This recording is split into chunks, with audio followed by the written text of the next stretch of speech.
Hello, my name is Jesper.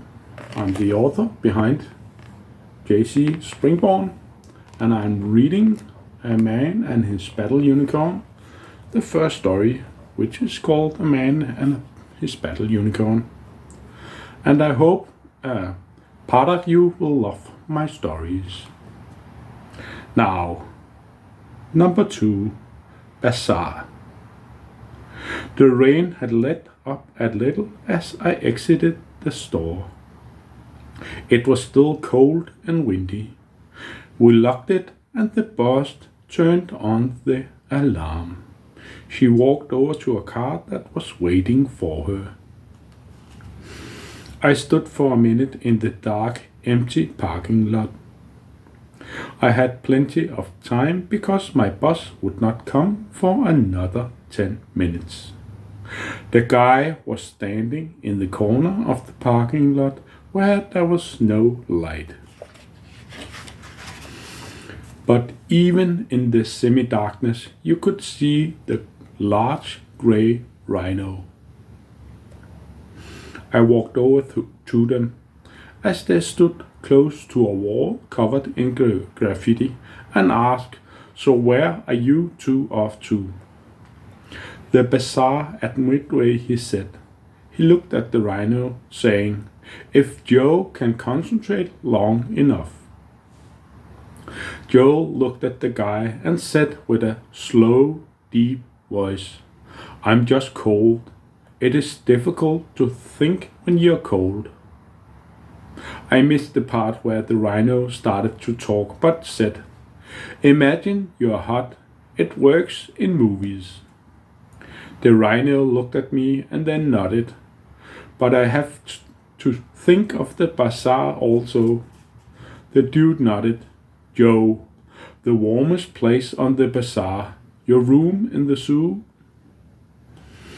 Joe nodded and said, "Yes, I was focusing on the outside."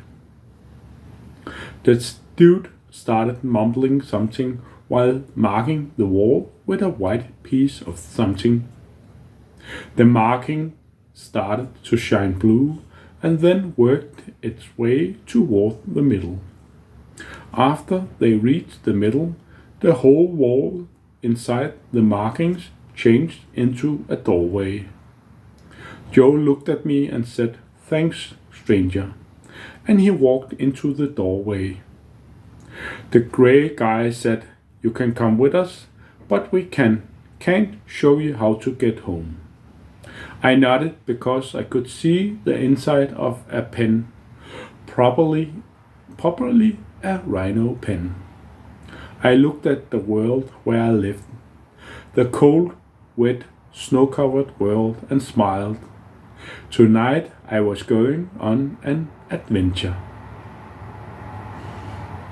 I walked after the dude into a rhino pen or living quarters. The green clay dude was no longer gray. His clothes had changed to blue, and the hat was also blue. "Glamour spell," he said with a smile. "We can't show ourselves to the outside world." I retorted, "So you hide that you like fancy clothes? Not to burst your bubble, but we have more flashy people in my store." The guy smiled and asserted, "And the unicorn, you have those in your store too?" I shook my head. "No, and we don't have rhinos either." The guy nodded. The glamour spell might be off. Joe isn't that good at this specific, he said as he turned towards the rhino. I turned and got another surprise for the evening. Joe was not a rhino, he was a unicorn. A white horse with an ivory horn in the middle of his head. Long white mane and strong legs with white hooves. He looked a little sick, but he was a unicorn. It took a minute for the spell to fade, and now the rhino pen was a nice stall for a horse or as it were, a unicorn. Joe smiled. I thought he smiled. The kid is not fainting. Maybe he has a little bit of magic in him. The dude said, "Welcome to the bazaar. My name is Richter, and I'm a vet or zoologist. These guys are my patients." He walked to a window, and I followed him. We were on the second floor, and down on the ground I could see a dragon pen with 3 dragons of different sizes and colors. Richard motioned to the stalls and the brightly colored canvas beyond his ground.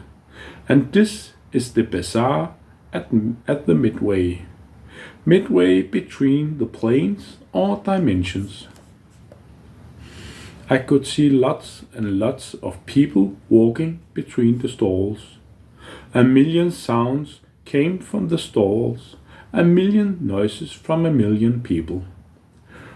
When I said people, well, I get to that later. He guided me to the ground floor and out into the front area. I carried the large bag of dog food over my shoulder. To the right was a pen or enclosure with dragons, and on the other side was a smaller pen with lions. I looked at the dragons. They were smaller than I would guess, but then those were the only real dragons I have ever seen. Richard assured me, "The dragons are tame and you can pet them." He motioned to the ground, saying, "We from time to time have kids in the pen, and the dragons love the attention." I questioned the size of the pen, and as he opened the gate to the pen, he smiled. "Not everything is what it seems." I nodded, carrying the bag of dog food, and walked to the open gate. "Is there anything I should know before entering?" He bowed a little towards the dragon, who was looking up at us. "Treat them with respect. Don't stand too close when you feed them, and watch the first step." There was a steep stone staircase going down into the front area of their pen, and I took the step slowly and nervously, which was a good thing because the first step was nearly half a meter down. It looked like it might be 10 centimeters, but it felt like 50 before my foot touched the next step. I had a hand on the wall where the steps went down, and that kept me upright.